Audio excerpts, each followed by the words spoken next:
지금 이제 그 아라바 지역을 설명을 하고 있는데요.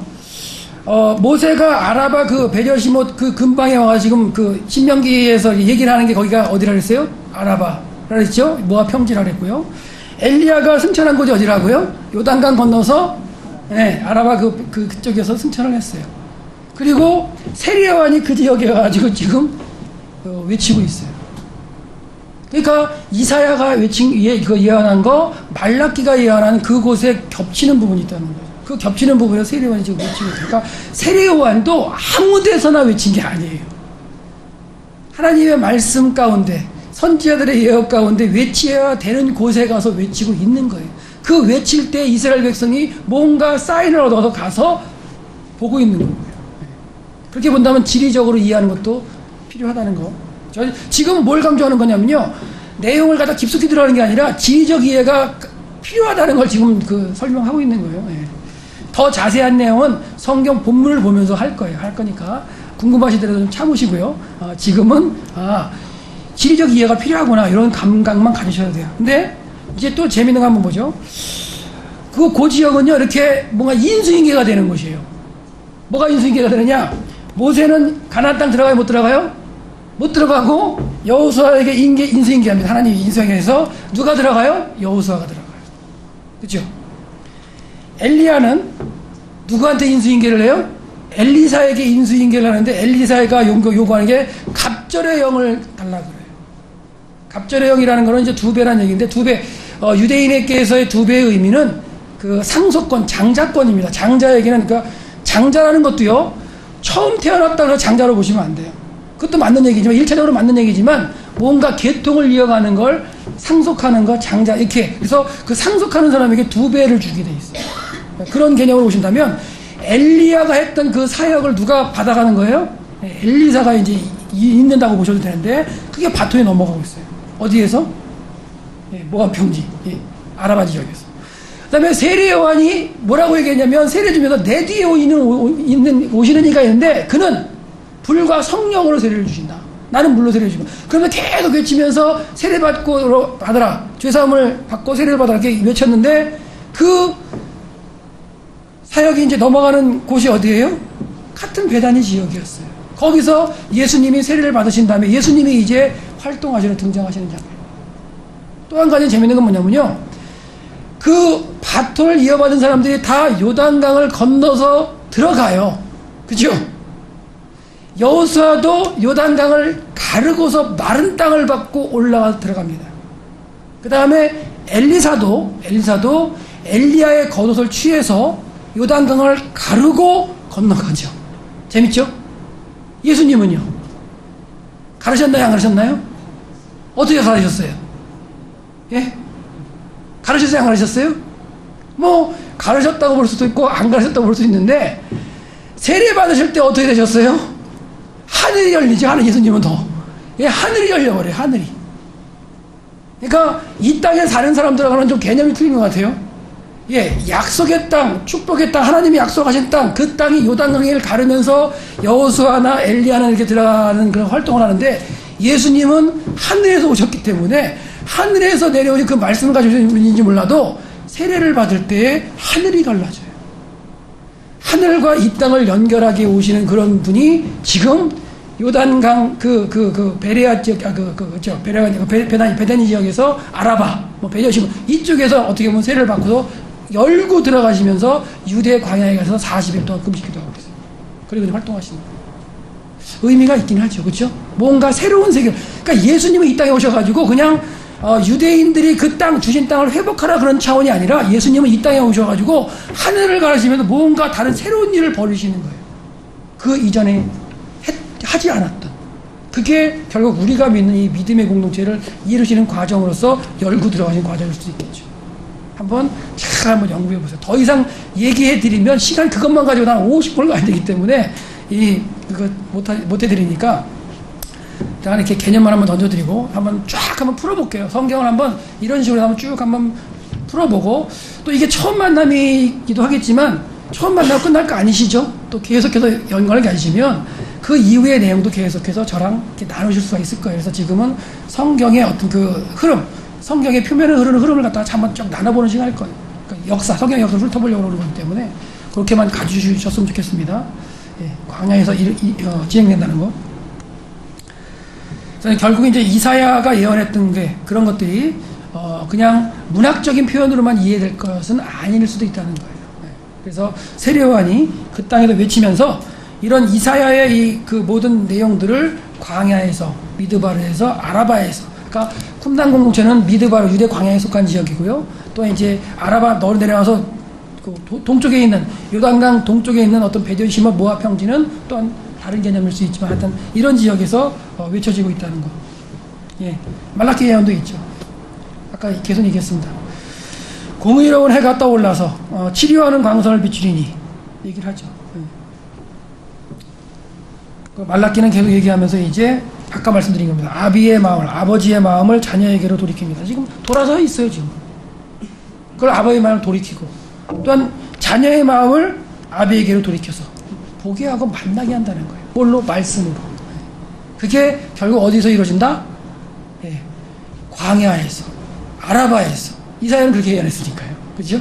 근데 결국 그게 문학적 표현일 수 있지만 지리적으로도 가능하다는 거예요. 지리적으로. 그리고 그 당시 1세기 그 유대인들의 공동체에 더 하겠죠, 의미가. 그곳에 가면 누굴 만날 수 있다? 세례요한. 근데 그게 어쩌면 이사야가 예언된 그 선지자, 말라키가 예언했던 그 선지자일지도 몰라. 그래서 종교 공동체, 이스라엘 그 당시에 종교 공동체도 와서 세례요한한테도 묻습니다. 너 그리스도냐? 아닌데. 너 엘리야냐? 관심이 있는 거예요. 관심이 없을 수가 없죠. 외치고 있으니까. 그러니까 그런 감각을 우리가 가지고 성경을 좀 보시고 연구한다면 좀 더 다를 것 같아요. 왜? 우리는 자료가 더 많습니다, 사실. 자료가 많기 때문에 그런 어떤 본문을 접할 수 있는 그런 방법을 한번 찾아보시기를 바라고요. 예, 요셉이 강을 건넌 사건은 또 이제 뭐냐, 강을 건넌 사건, 요셉도 요단강을 한번 건너긴 합니다. 언제? 야곱을 데리고 와가지고, 야곱의 죽은 야곱을 갖다가, 애굽에 죽었죠. 죽은 야곱을 데리고 와서, 요단강을 건너기 전에 통곡을 하죠.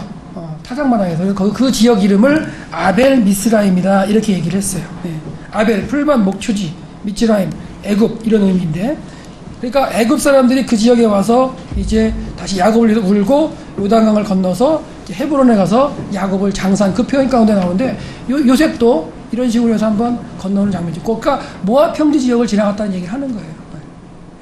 그 지역을 한번 지나가는 과정도 요셉도 있기 때문에 한번 연구해서 한번 살펴보세요. 이제 세 번째, 시대와 연대. 아까 이제 처음 했던 건 이제 언어적인 거 중요성 말씀드렸고요. 그 다음에 장소가 중요하다는 거 한번 말씀드렸고, 이제는 시대와 연대를 이렇게 이해하는 게 얼마나 좀 보탬이 될까 한번 설명드릴게요. 아까 이야기랑 연결됩니다. 보시면 엘리야, 세례요한, 이 둘이 거의 같은 지역에서, 동일한 지역에서 이제 승천을 했고 활동을 했다 그랬는데, 시대적인 감각으로 한번 들어가 보시죠.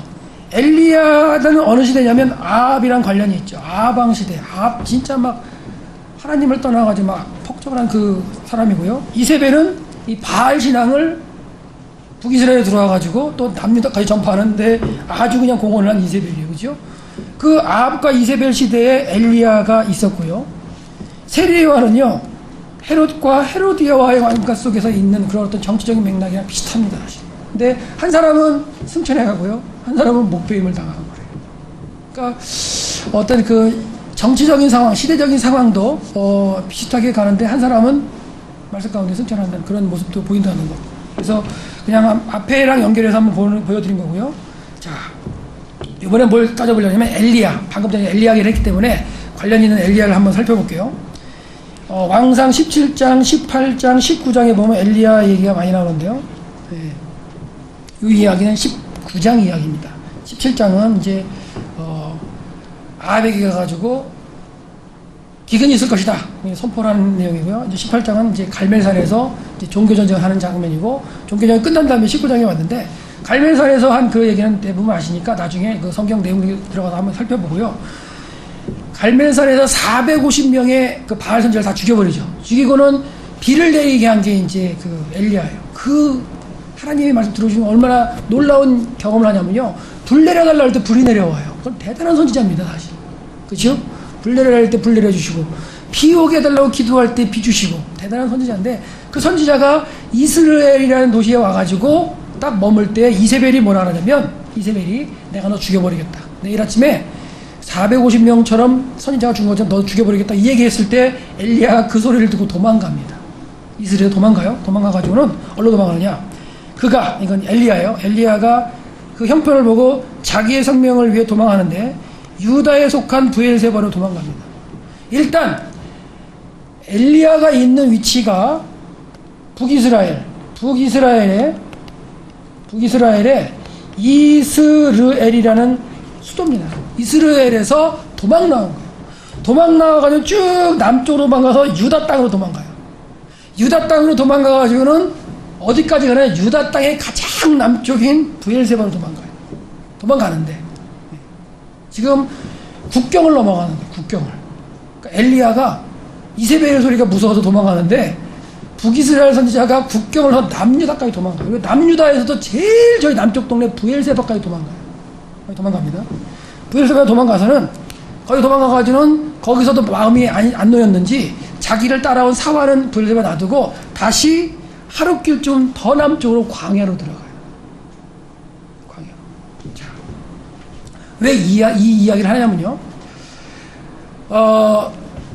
이 엘리야 당시가 남북으로 이렇게 갈라져 있던 시대예요. 이때가 이제 그 아합이고요. 아합과 남쪽에는 이제 여호사밧 뭐 이렇게 연결되는데요. 그때가 동맹관계예요. 동맹관계. 결혼으로. 그러니까 아합의 딸 누구요? 아달랴하고 여호사밧의 아들 여호람하고 결혼을 시켜가지고 동맹관계입니다. 동맹관계니까 남유다의 땅으로 도망와가지고 어떻게 보면 안심이 안 되는지도 몰라요. 브엘세바가 가지고 브엘세바에서 더 도망가는데 브엘세바는 또 어떤 지역이냐면 재밌는 게 브엘세바는 남유다에 속하면서도 누가 속해 있었냐면 시므온 지파가 할당받은 땅이에요. 사실은. 그러니까 시므온은요 따로 땅을 분배를 안 받고 유다가 분배받은 땅 속에서 그 다시 받은 땅이 이제 시므온 땅인데 그 시므온 지파가 속한 그 땅이 브엘세바가 시므온 땅에 속했는데 이 시므온 지파는요 분열왕국이 될 때 시므온 지파 유다를 갖다가 안 좋아했어요. 유다 지파를 안 좋아해가지고 북이스라엘랑 관계해가지고 북이스라엘 정책을 따라갔어요. 그러니까 유다 지파에 있는 땅이지만 정책은 북이스라엘을 따라간다는 거예요. 그러니까 브엘세바가 그렇기 때문에 그런 영향도 있을 수 있다는 거예요. 그래서 또 들어가는 거예요. 그러니까 이런 어떤 구절 19장 그 전체 19장은 제가 THM 논문을 썼습니다. 그렇기 때문에 좀 자세히 연구한 본문이기 때문에 더 저랑 대화하고 싶은 분 오셔도 됩니다. 근데 그냥 봐도 되지만 그냥 봐도 진짜 막 도망가는구나 그리고 다 알 수 있지만 지리적인 거 정치적인 상황 이런 걸 보면 그 대선지자가 그 하나님의 일을 그렇게 크게 했던 선지자가 왜 저렇게 도망가면서 쩔쩔매면서 도망가고 결국은 저렇게 낮아지고 한 다음에 결국은 광야 들어가서 로뎀나무 아래 앉아가지고 죽여달라고 그러는가 그런 걸 느낄 수가 있어요. 근데 죽여달라는 그 엘리야를 하나님 죽이지 않으시죠. 두 번씩이나 먹이신 다음에 하셔가지고 호렙산 모세가 들어갔던 호렙산에 들어가서 다시 회복을 시켜줘가지고 다시 되돌려 보냈어요. 그게 이제 이 구절 19장인데 그 가운데 도망가는 장면에 너무나 처절하게 도망가는 장면을 볼 수가 있어요. 그냥도 잘 도망갈 때 좀 저렇게 도망가려 하지만 배경적인 거 예를 들어서 공간적인 거 시대적인 거 여기다가요 배경적인 요소까지 더 넣어서 보면은 진짜 초라한 엘리야를 볼 수가 있어요. 처절하게 저 낮은 곳까지 떨어지는 거.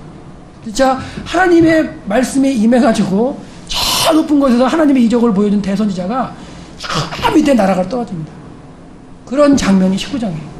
나중에 한번 본문에 들어가서 한번 살펴보도록 할게요. 그래서 지도를 잠깐 보시면 갈멜산이죠. 여기서 이제 450대 1로 싸워서 이기고 이스라엘에 들어가서 이제 이스라엘 도시에 들어가서 머물 때 이세벨이 너 죽여버린다 그랬더니 도망가는 거예요. 어떻게 보면 족장에 들어올 때가 쫙 도망갔을 거예요. 그러면 도망갈 때 도단을 지나서 여기 길갈도 있죠. 베델 지나서 여부스, 예루살렘 지나가지고 쭉 내려와가지고 헤브론 지나가지고 브엘세바까지 오는 거예요. 브엘세바까지 온 다음에 여기도 어떤 지역이라고요? 유다 지역, 또 시므온에 속한 지역이기 때문에 더 남쪽으로 들어가가지고 광야로 하루를 더 들어가는 이 엘리야의 도망가는 모습을 볼 수가 있어요. 어떻게 보면 저는 그래요. 이세벨이랑 왜 대적해가지고 종교적으로 계속 싸우지 않았을까? 여러분, 이스라엘이 그 북이스라엘이랑 남녀다 마찬가지지만 북이스라엘이 여호와 신앙을 버리고 그 바알을 쫓고 있는데 그 신앙이 엄청나게 오랫동안 변질이 됐는데 그 한 번의 이적을 가지고서 그 신앙이 완전히 돌아올 수 있다고 생각하세요? 아니라고 생각합니다. 이적은 한계가 있다고 생각을 해요. 광야에서 그렇게 많은 이적을 받지만 약속의 땅에 들어가가지고 바뀌어요. 예수님의 이적을 그렇게 많이 받지만 결국은 고백하는 사람이 없어가지고 십자가로서 승리하세요.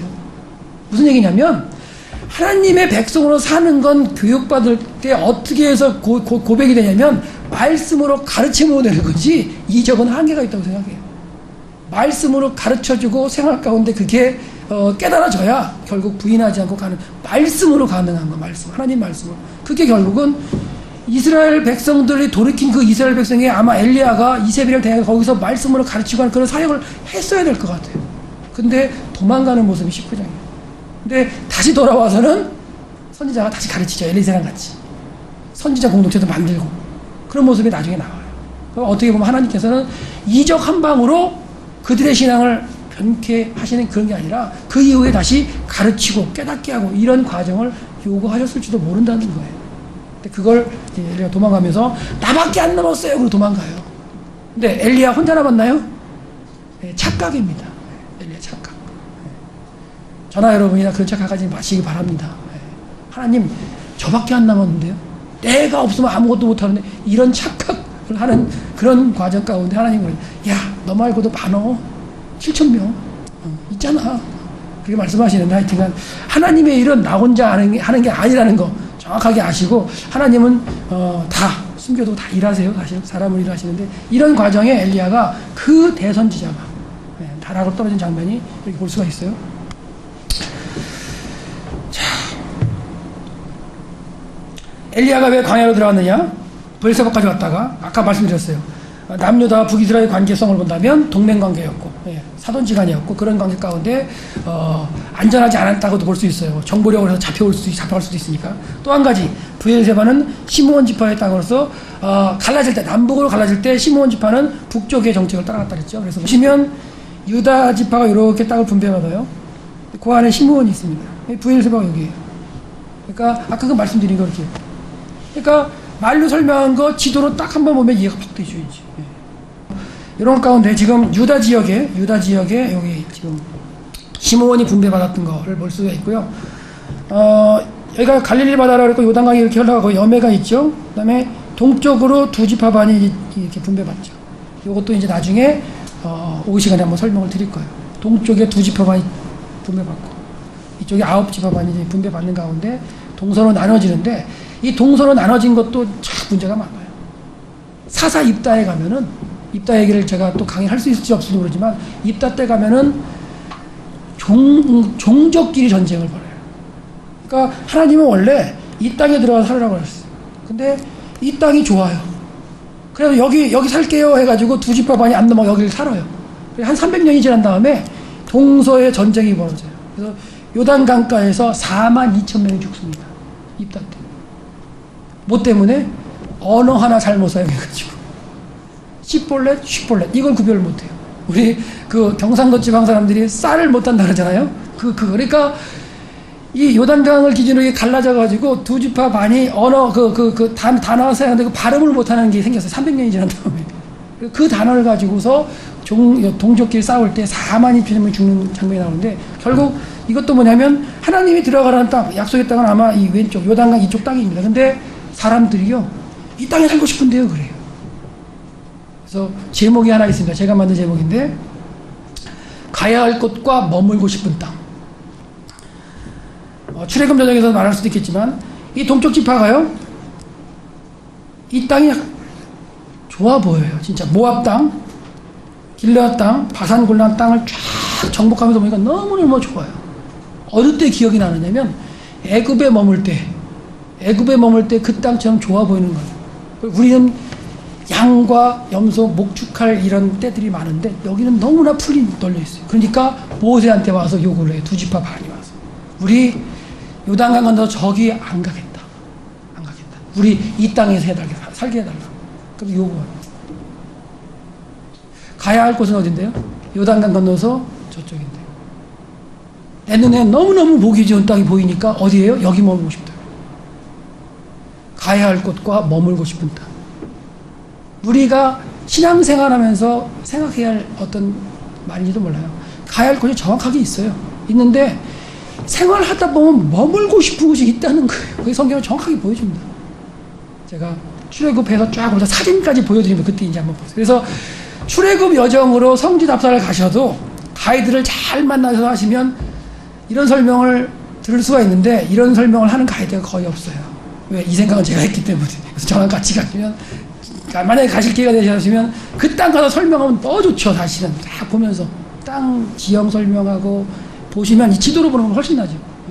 왜? 애굽 땅부터 체험하고 오잖아요. 와가지고는 여기 딱 보고 그러면 딱 이제 모세가 섰던 느보산에 딱 서가지고 설명을 쫙 하면서 여러분 건너가실래요? 안 가실래요?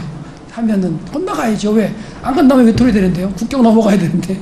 그러니까 그런 것처럼 강제로 이제 끌고 건너가죠. 예.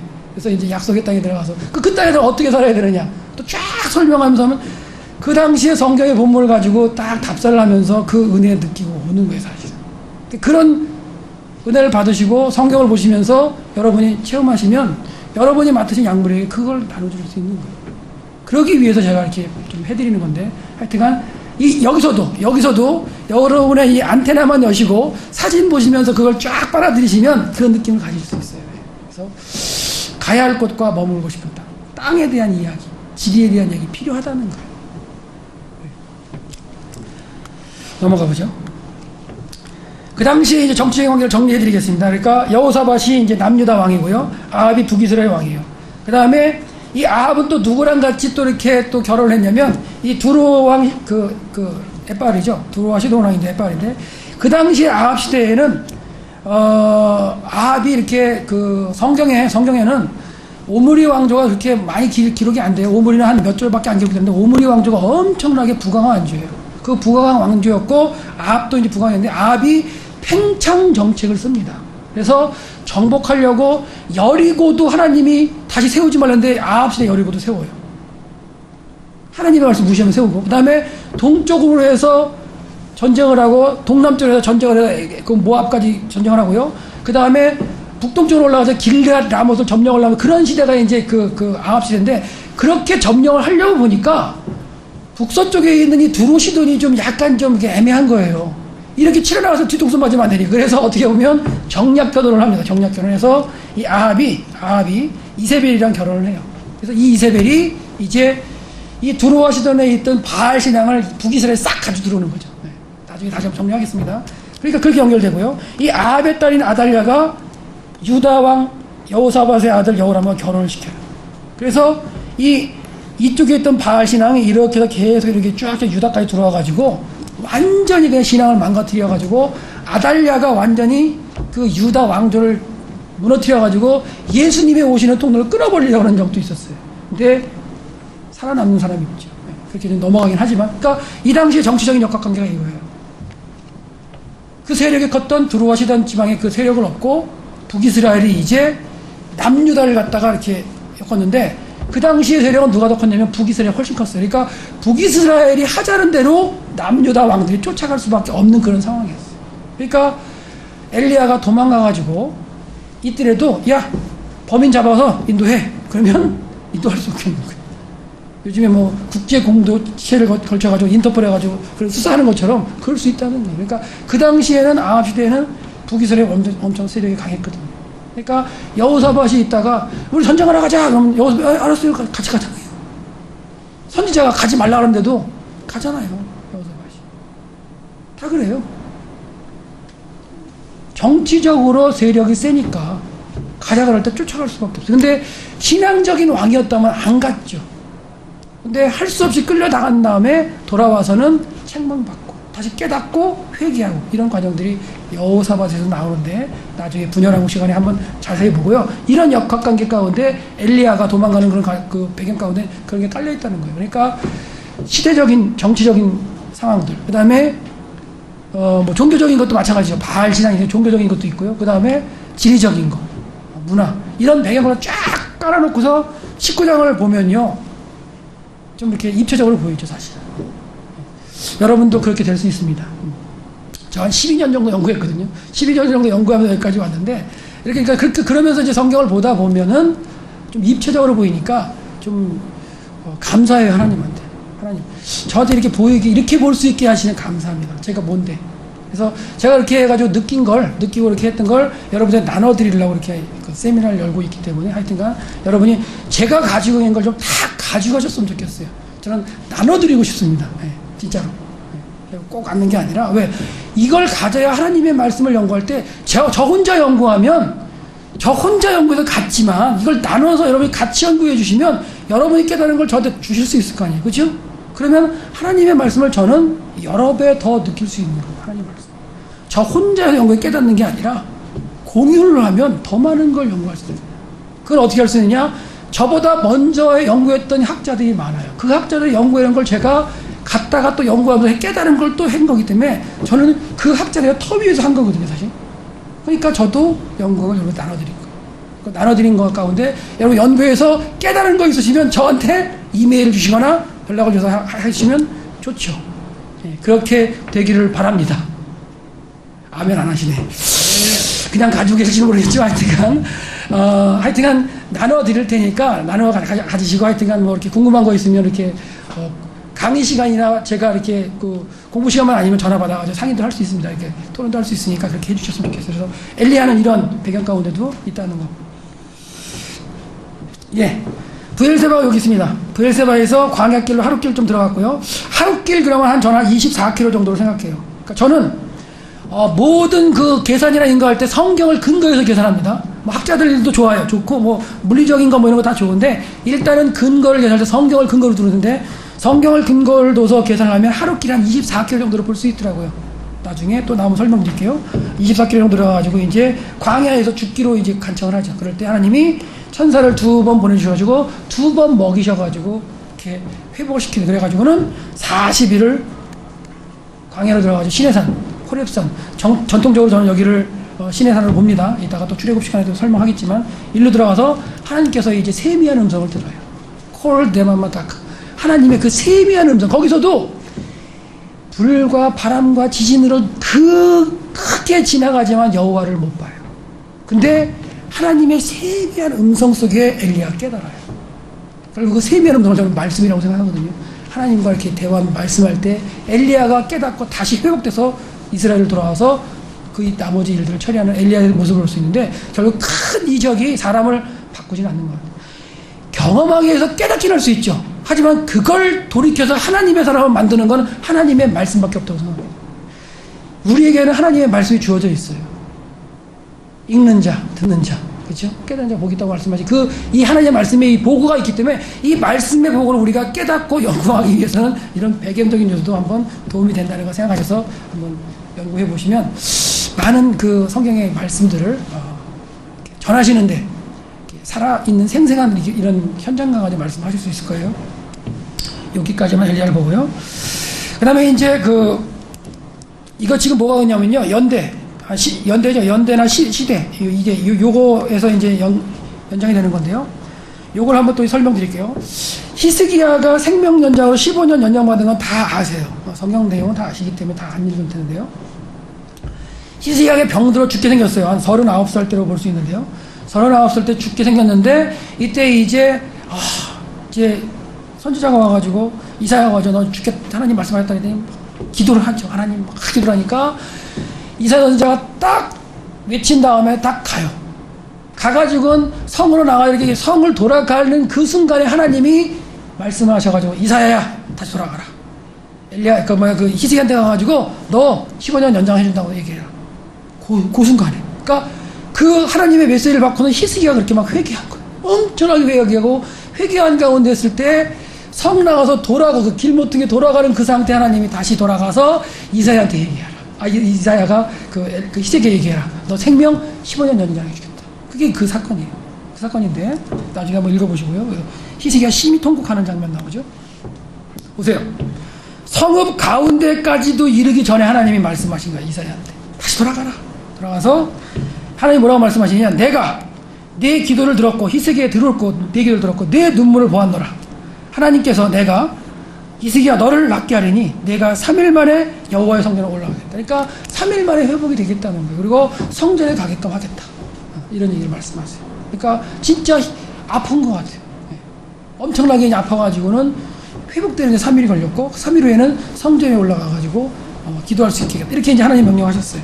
그리고 아스루 왕의 손에서 구원을 하겠다. 그리고 네 때에는 내가 성을 파하지 않겠다. 성을 보호하겠다. 이런 약속을 하시는 게 이제 하나님 약속하시는데요.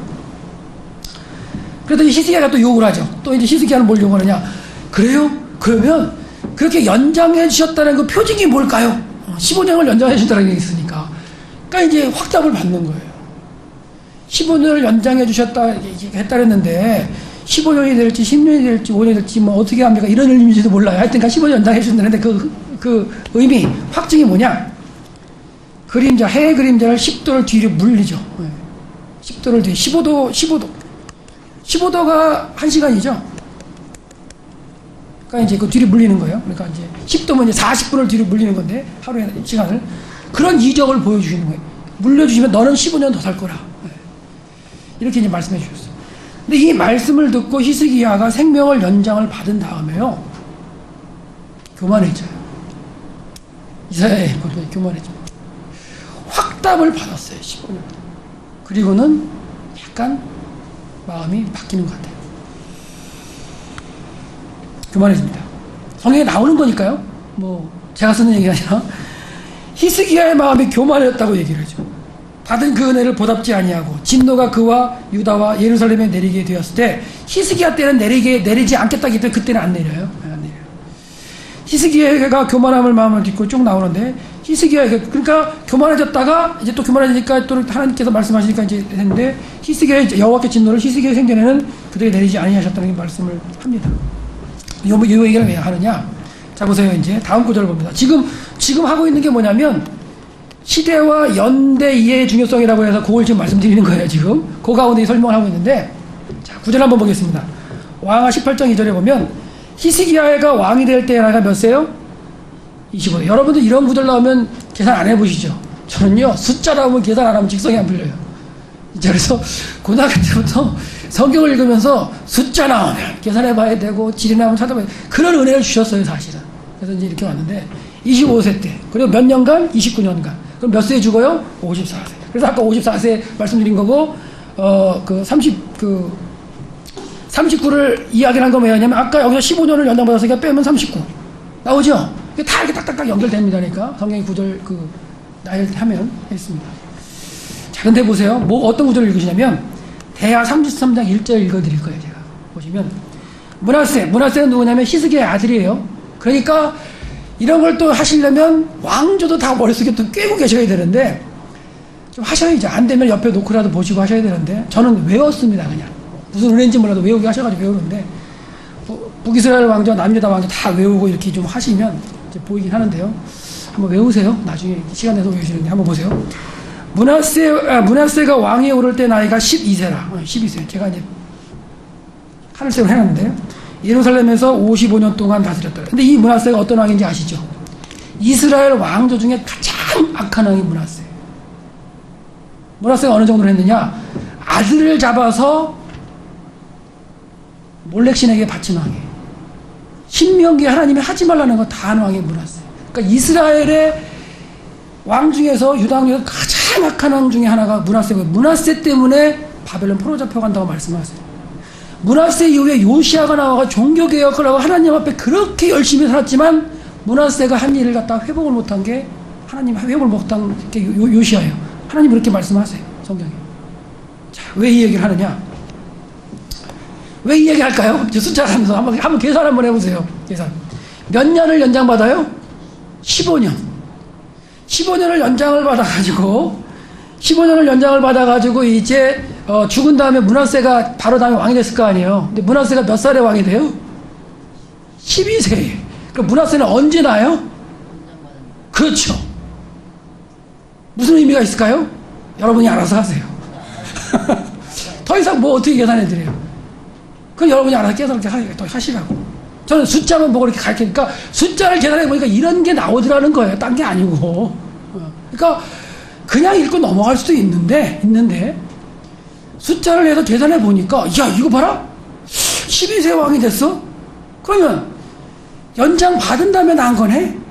아까 교만했던 표현 가도 야 이거 봐라 이건 하나님께서 연장해달라고 연장해 주셨는데 그 다음에 아게시가 나와요. 그 아게시를 통해서 유다가 망해. 이게 하나님의 역사입니다. 성경의 기록이고. 우리 신앙인들이 가져야 할 그 성경의 본문에 이런 내용이 기록되어 있다면 이런 내용들이 우리에게 뭔가는 이야기하려고 얘기하신 거예요. 하나님께서. 어떻게 보면 하나님은 히스기야의 그 생명이 39살 때까지일 수 있어요. 하나님이 데려가시라고 왔어요. 여러분들 보통 이런 설교 가끔 하는 거 제가 들었어요. 하나님께서 오셔서 데려가려고 하실 때 어떻게 하실래요? 저는 그래서 마음 정했어요. 하나님이 이제 제 나이 지금 44살인데요. 지금 하나님께 데려가시겠다고 오셨어요. 오시면 아멘 하고 전 쫓아가랍니다. 아멘 하고 쫓아갈래요. 하나님 제가 여태까지 12년 동안 연구한 거요. 이거 써먹어보지 못하고요. 지금 이거 좀 이 땅에 있는 그 사람들에게 좀 나눠주고 가야 되고요. 저 하고 싶은 거 너무 많은데 어떻게 이 많은데 하나님 어떻게 좀 연장 좀 해주시면 안 돼요? 똑같은 개념일 수 있어요. 제가 아무리 준비 많이 하고 뭐 이렇게 있지만 하나님 오셔가지고 야 너 갈 때 됐다 우리 천국 가자 그러면 아멘하고 가면 좋지요. 그 이후 이해는 누가 할까요? 하나님이 하세요. 그러니까 내가 아니면 안 된다 내지는 하나님 저 지금 너무너무 할 거 많고요. 지금 계획이 쫙 있는데 이거 왜 이제 와서 어떤 일을 할 때 하나님은 어느 순간에 그거 아니다 이거 해야 된다 하는데 고집을 부릴 수 있어요. 히스기야가 기도한 거 좋죠. 그렇게 기도해서 회개한 다음에 연장받은 거 좋죠. 좋은데 그 이후에 벌어진 일들 보니까 그게 좋은 것만은 아닌 것 같더라고요. 그러니까 히스기야의 믿음, 기도, 회복, 회개 그러는 가운데 연장받음 그런 설교로 좋은 거 하세요. 그렇게 회개하고 열심히 기도하니까 하나님께서 연장해 주시더라. 근데 그렇게 연장을 받고 뭔가 여러분과 저한테 해 주셨을 때 어떻게 해야 돼요? 잘해야 돼요. 이런 결과가 벌어진다. 똑같은 게 솔로몬에게 나와요. 저는요 강의하거나 어디 가가지고 강의할 때 한번 권사님들 계시면 말씀을 드려요. 여러분 그 기도하실 때 솔로몬과 같은 지혜 달라고 기도 많이 하셨죠? 그럼 다 대답하세요. 저는 솔로몬과 같은 지혜 달라고 기도하지 말라고 얘기를 해요. 여러분 솔로몬 같은 지혜 달라고 기도하지 마세요. 솔로몬한테 지혜를 엄청나게 줬더니 솔로몬의 그 지혜를 가지고 지혜도 또 듣는 마음이지만 듣는 마음이라는 표현되지만 그렇게 주셨을 때에 처음에는 잘했는데 그 솔로몬의 지혜 때문에 결국 이스라엘 땅에 뭐가 들어와요? 이방의 신들이 다 들어와요. 정략 결혼을 해서 결혼한 그 부인들이 그 왕비들이 다 자기가 믿는 신을 다 갖고 들어와가지고 솔로몬이 지은 성전 바로 앞에 골짜기 기둥 골짜기 하나 건너서 바로 앞에 멸망산에다 그 우상단지 신전을 다 세워놓고 거기서 예배드리고 지네신한테 경배하고 결국 이스라엘 땅에 잡신을 끌어들인 게 솔로몬이에요. 그러니까 솔로몬과 같은 지혜를 달라고 기도를 하시려면은 기회 끝까지 더 기도하셔요. 그래서 그렇죠. 기도하셨죠? 그럼 다 기도했다 그래요. 그럼 어떻게 하실래요? 그럼 할 수 없잖아요 지금. 그래서 그럴 때 필요한 게 뭐냐? AS 기도가 필요합니다. 애부터 서비스 하실 때. 그러면 솔로몬과 같은 지혜를 주셨거든 그 지혜를 끝까지 하나님 앞에 쓰게 해달라고 기도하시는 거예요. 그 솔로몬의 지혜가 하나님의 지혜가 아니라 하나님을 떠나버린 상태에서 하나님 말씀 듣지도 않아요. 솔로몬이 2번씩이나 나와서 하나님이 경고를 하시지만 안 들어요. 그리고는 자기 멋대로 행동하고 정치적으로 경제적으로 이권 이런 걸 따져서 나라는 부강하게 만들었지만 종교적으로 쑥밭을 만드는 게 솔로몬이에요. 한번 그건 나중에 또 이제 본문이 가서 나중에 여기서 다 해버리면 안 돼. 저기 맛배기를 한번 보시고 그래서 결국은 이 시간적인 거 이런 걸 계산해봐도 왜 이런 게 배경이 깔리면서 보시면 이런 게 참 보이깁니다. 사실은 계산 안 해볼 수도 없어요. 사실 그래서 뭐 나이 나오면 안 계산해볼 수가 없어요. 궁금하니까. 이래서 우리에게 한 가지 더 이렇게 사실을 주는 것 같고요. 또 한 가지 이제 뭐냐면 이제 하나님 입장과 우리 하나님은요, 근데 이런 어떤 시대적인 걸 다 기억하고 계시다는 거예요. 다 인간이 몰라서 그렇지 하나님은 다 기억하고 계십니다. 요거까지만 하고서 오전 시간 마치도록 할게요. 역사책에서 일하시는 하나님 한번 보죠. 요거는 뭐냐면 이제 출애굽했을 때 얘긴데요. 출애굽해가지고 시내산 가기 전에 르비딤 골짜기 왔을 때 아말렉이라는 족속에 와가지고 뒤에서 막 이제 사람을 죽여요. 어린아이들, 약하고 이런 사람, 늦게 가는 사람 죽일 때 이때 등장한 게 누구냐? 여호수아가 처음 등장해. 이번물에 등장해가지고 모세는 올라가가지고 뭐해요? 손들어요. 여호수아는 나가서 전쟁을 해요. 다 아시는 사건이잖아요. 전쟁할 때 손이 내려오면 져요. 또 다시 올려요. 그럴 때 아론과 훌이 옆에서 또 들어주니까 하루 종일 싸울 때 이기는 장면, 그 장면 얘기하는 거예요. 그 장면인데, 그때 이제 르비딤에 싸우는 건데요. 하나님께서 여호수아를 통해서 이 전쟁에 승리하게 하세요. 아말렉. 그리고서는 기억하라 그러십니다. 뭐를 기억하라 그러냐? 보세요. 여호와께서 모세에게 이르시되 이것을 책에 기록하라. 기록하랍니다. 야살의 책에 기록했다고 나와요. 그 야살의 책이 지금 어디 갔는지 모르니까 이제 없는데, 기록하고 여호수아의 귀에 외워 들려라. 그리고 기록문화는 그 당시에는 기록문화기보다는 이제 구전문화고 이렇게 암기하는 문화였기 때문에 들어서 외우게 만든 거예요. 외워라. 뭘 외우라게 하느냐? 내가 하나님께서 내가 아말렉을 없이 하여 천하의 기억도 못하게 할 거다. 내가 기억도 못하게 할 거야. 이 나쁜 놈들. 이 나쁜 놈들. 왜 이렇게 하나님이 막 흥분하시느냐? 뒤에 나와요 답이. 이 내가 다 죽여버릴 거야 막. 이렇게 말씀하셨어요. 그리고 여호와니시라고 이제 말했고요. 여호와께서 맹세하기를, 여호와께서 맹세하기를, 여호와가 아말렉과 더불어 대대로 싸우겠다. 대대로 싸워서 결국은 아말렉의 씨를 말리고 기억도 못하게 만들어버린다. 이게 하나님의 말씀이에요. 1446년. 이건 저는 출애굽 연대를 좀 이른 연대로 보거든요. 이때.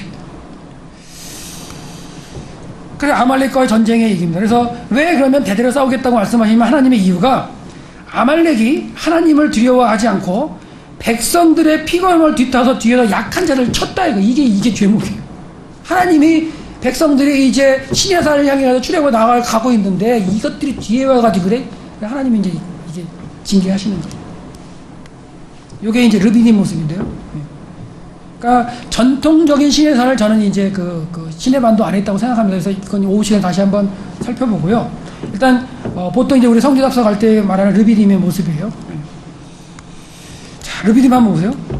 결국은 1446년에 이제 르비딤하고 이제 전쟁을 해요. 그리고 하나님께서 책에 기록하고 외워라 이렇게 말씀하세요. 그러면 기억하고 외워야죠. 그래서 이제 2년 후에 이것도 문제가 있지만 다시 아말렉과 전쟁하는 장면이 나와요.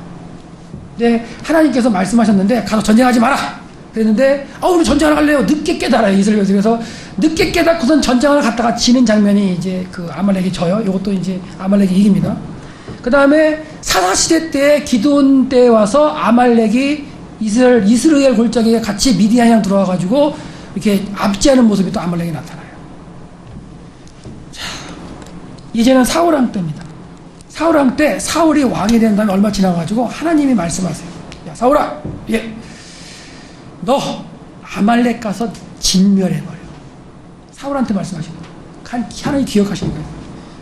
몇 년 정도 차이 나나요? 1025년경이니까 한 420년 정도 나오죠. 하나님은 기억하고 계시는 거예요. 420년 동안 기억하셨어요. 아말렉을 내가 언제 진멸할까 기억하시다가 사울이 왕 된 다음에 사울아 가가지고 아말렉을 진멸해버려. 진멸이라는 건 헤렘. 진멸이라는 건 뭐냐면요 싹 죽이는 겁니다. 그러니까 애들 어린이 이거 막 불쌍하다 이런 생각하는 게 아니라 헤렘이에요. 하나님의 전쟁. 이건 악의 시기 때문에 싹 멸하라는 거예요. 그래서 멸해야 돼요. 근데 이럴 때 사울이 본문은요 나중에 가서 자세히 보고요 순종을 못해요. 순종 못하는 게 좋은 것을 남겨와요. 좋은 것을. 이유는 뭐냐? 여호와께 제사 드리려고요. 변명을 그렇게. 근데 하나님은 뭘 원하세요? 진멸. 사울은 자기 눈에 좋은 걸 남겨와요. 왜? 변명은 여호와께 제사 드리려고. 근데 사울이요 본문에 보면 나중에 보면 백성들의 소리를 들어요. 하나님의 소리를 듣는 게 아니라 백성들의 소리를 듣고서 남깁니다. 그 남겨와서 길갈리에 와가지고 하나님께 제사 드릴 때 그 사무엘을 통해서 하나님이 책망하시는 게 뭐냐면 순종이 제사보다 낫다. 순종이 제사. 여러분 순종이 제사보다 낫다를 갖다가 그 본문에서만 설명할 수도 있지만 하나님의 천년의 역사 가운데 그 느낌을 가지고 설교 한번 해보세요. 또 틀립니다. 하나님은 여기까지는 400년, 420년의 그 한을 가지고 사울한테 명령한 거예요. 진멸하라. 사울은 하나님이 왜 자기한테 그렇게 말씀하신지를 생각을 하고 백성들의 소리를 듣고 남겨오는 거예요. 그게 사울이에요. 예, 그 얘기입니다. 그래서 아말렉은 지금 설명드렸고요. 아말렉은 에서의 그 후손입니다. 에서의 후손. 야곱과 에서 그 형제. 예. 창세기 이제 설명할 때 다시 한번 설명드리겠지만 그 에서의 후손의 아말렉이 나왔어요. 에서도 결국은 누구의 자손이냐면 이삭의 자손이고 아브라함의 자손이잖아요. 그러니까 아브라함에서 이삭, 이스마엘 나눠지고 이삭에서 야곱, 에서 나눠지고 쭉 나눠집니다. 계속. 그죠? 그런데 이제 에서의 후손이 이제 이 에서의 후손이 결국 하나님의 백성을 괴롭혀가지고 하나님께 책망을 듣는 족속이 돼버렸어요. 그래서 결국 사울 왕 때 진멸을 못해요. 그래가지고 어떻게 되느냐? 다윗 왕 때도 남아요. 아말렉이. 그래서 다윗 때 시글락에 와 있는 다윗을 갖다가 시글락에서 이제 북쪽으로 가가지고 전쟁하러 나간 다윗이 시글락을 빈 사이에 아말렉이 들어와 시글락을 다 친 다음에 다윗의 가족과 그 무리들을 다 잡아간 장면이 나와요. 아말렉. 나중에 본문에서 한번 보시고요. 그 다음에 이게 어디서 해결되느냐? 어디서?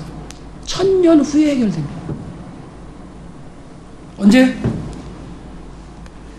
아수에로 왕 때에 모르드게하고 에스더 때 해결돼요.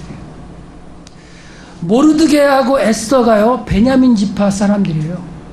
그리고 하만이 아각 왕의 후손입니다. 아각 왕이 아말렉의 후손. 아각의 아말렉의 왕의 이름의 그 뉘앙스가 그건데 결국은 하나님은 다 기억하고 계세요. 하나님 420년 후에 사울이 왕 됐을 때 내가 한번 더 기회 줄게 맡겼는데 까먹었어요. 하나님은 기억하고 계십니다. 사람은 잊어버립니다. 그러면 지금 뭐 하나님의 역사가 몇천 년이 흘렀어요. 이후로. 그래도 기억하실까 안 하실까요? 하나님은 기억하세요.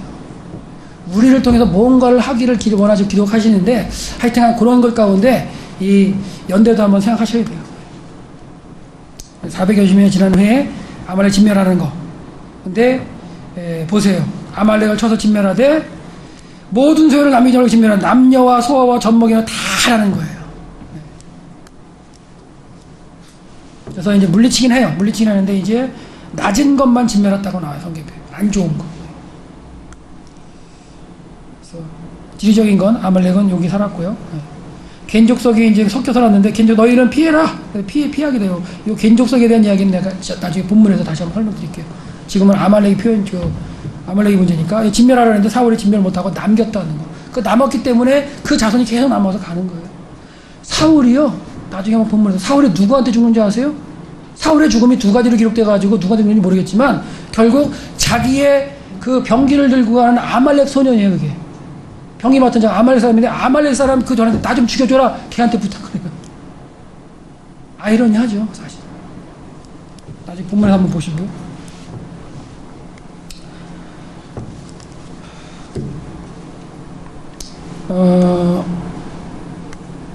그래서 하나님께서 말씀하시는 게 순종이 제사보다 낫다 이런 말씀 하시는 거예요. 말씀하시고 결국 순종이 제사는 하나님의 말씀이 뭐냐면요, 하나님은 기억하고 계세요. 420년 전의 얘기를. 그리고요 신명기 17장에 보면 17절에 보면은 10년 10절 17절에 보면은 왕된 사람은 나중에 너희들이 왕을 달라할 텐데 왕을 뽑으면 왕된 사람은 하지 말아야 할 게 세 가지 있다. 그리고 해야 할 게 한 가지 있다 말씀 꼭 하세요. 세 가지 중에 하나가 뭐냐면 한 가지는 아내를 많이 두지 마라. 두 번째는 자기를 위해서 금을 많이 쌓아두지 마라.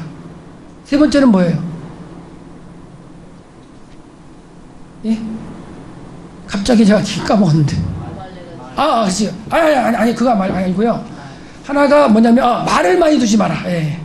말은 이제 군사의 대명사인데, 그 세 가지 하지 말라 그랬고요. 한 가지 하라 그런 건 뭐냐?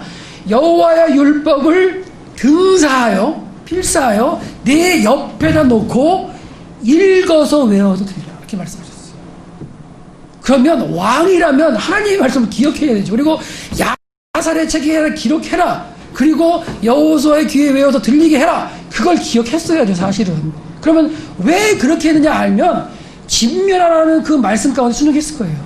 백성의 소리를 안 들었을 거예요. 근데 사울은 왕된 상황에서 그 말씀 기억을 못해요. 그리고요, 하나님이 그 말씀하신 거는 두 번째 기회입니다. 첫 번째 블레셋과의 전쟁할 때 하나님이 자기가 와서 사무엘 대신에 제사 드렸을 때 하나님이 왕 삼은 거 후회하셨어요. 너 왕 삼은 후회, 너 패할 거야. 그렇게 말씀하신 다음에 한 20몇 년 지나가지고 두 번째 기회를 주신 거예요. 사울에게. 근데 그 기회를 놓쳤어요, 사울. 하나님 뭐라 하시냐면, 야, 네 왕조가 영원할 수 있었는데 네가 놓쳤다. 그러니까 사울에게는 기회가 여러 번 있었어요. 그러니까 하나님의 말씀을 듣고 그대로 행했으면 사울의 왕조도 계속 갈 수 있었어요. 근데 누구 얘기를 들었어요? 사람의 소리. 그래서 성경에 보면은 나중에 한번 본문 보시면요, 사람의 소리가 나오고요, 양의 소리가 나오고요, 하나님의 소리가 세 개가 동시에 나와요. 하나님의 소리가 나왔는데 그 소리를 안 듣고 사람의 소리를 듣고 딴짓을 했어요. 그래가지고 사무엘하고 사울하고 막 하나님의 얘기를 할 때에, 잘못했다고 막 얘기할 때에, 나는 잘했어요 막 얘기할 때 양이 소리를 내요, 옆에서. 그러니까 사무엘이 있다가 저 양은 무슨 소리예요? 그랬더니 그 양이 데리고 온 거거든요. 그랬더니 저 양은요, 변명을 해요. 그래서 제가요 좋은 거 남겨가지고 하나님께 제사를 드리려고 했는데, 그러니까 순종의 제사보다 낫다, 그렇게 많이 얘기하는 거예요. 자, 여러분, 이제 순종의 제사보다 낫다, 한번 그 본문에서만 말고 쫙 펼쳐서 천년의 한번 역사 가운데 그 한번 의미 한번 생각해보세요. 하나님의 한입니다. 근데요, 구약 시대부터 흘러내려와서 내려오는 한이 지금까지 내려오는 게 있어요. 하나님께서 신앙에 대한 문제. 우리에게 예수 그리스도라는 걸 주셨는데, 그 예수 그리스도가 생명으로서 우리 구원함을 이름을 갖다가 주셨는데, 그 이름을 가지고서 구원함을 입게끔 하시려고 하나님께서 역사를 가져오신 거예요, 여태까지 우리까지. 그러면서 우리 귀에 계속 그 말씀을 하고 계세요. 그렇다면 예수 그리스도란 이름을 가지고 전파를 해서 생명을 살리는 일에 우리들이 해야 하는 그런 사명이 있는데, 그걸 우리 귀에도 계속 귀에 외워 들리게끔 하는 저와 여러분이 되셔야 된다고 생각합니다. 아멘이시죠? 예. 그 역사가 지금 하나님의 성경의 역사를 흘러오고 있다는 거예요. 그러니까 하나님은 다 기억하고 계십니다. 그러니까 시대와 연대도 한번 이렇게 해서 생각해 보시도록 하겠습니다. 결국 사울의 최후는 아까 말씀드렸지만 아말렉 사람, 병기든 자. 그러니까 당시에는요, 용병들이 많았어요. 용병들이 많았기 때문에 아말렉 사람이 와서 사울의 용병도 되고요, 다윗도 한때는 블레셋의 용병으로 가요. 그리고 유대인들도 막 블레셋의 용병으로 가기도 하고요. 그리고 다윗의 그 신하들 중에 용병이 많아요. 주변에 용병들이. 당시에는 용병 제도가 많았기 때문에. 그러니까 그 용병으로 와 있던 아말렉 사람에게 어떻게 보면 한 장면에는 죽는 거로 나오고 한 장면은 자살하는 걸로 나오기 때문에, 하여튼간 사울의 최후가 그렇다는 거 한번 보셔도 될 것 같아요. 그래서 결국 하나님도 어디서 이루어지느냐? 모르드게하고 에스더에 가서 이루어진다. 어떻게 보면 이런 사자성어가 있는 것 같아요. 결자해지라고. 그렇죠? 누가 해결을 못했어요? 사울이 해결을 못하니까 쭉 내려가서 그 베냐민 지파의 모르드게하고 에스더가 죽으면 죽으리라. 그게 거기까지 연결됩니다. 순종의 제사보다 낫다가 죽으면 죽으리라까지 한번 사건 하나로 쫙 연결해 볼 수 있는 그런 과정이 된 것 같아요. 자, 그래서 오전 시간에 이렇게 한번 살펴봤는데요. 중요하게 생각한 게 뭐냐면 언어가 중요하다는 말씀을 드렸고요. 그 다음에 시대와 그 다음에 그 연대, 그 다음에 지리적인 요소들, 이런 게 중요하다고 생각했고요. 그 다음에 풍습과 풍물 여러 가지가 있는데 참 시간이 한정이 되긴 했네요. 그래서 일단 기도를 해서 마치고요. 오후 시간에 다시 한번 우리가 모여서 강의를 하도록 하겠습니다.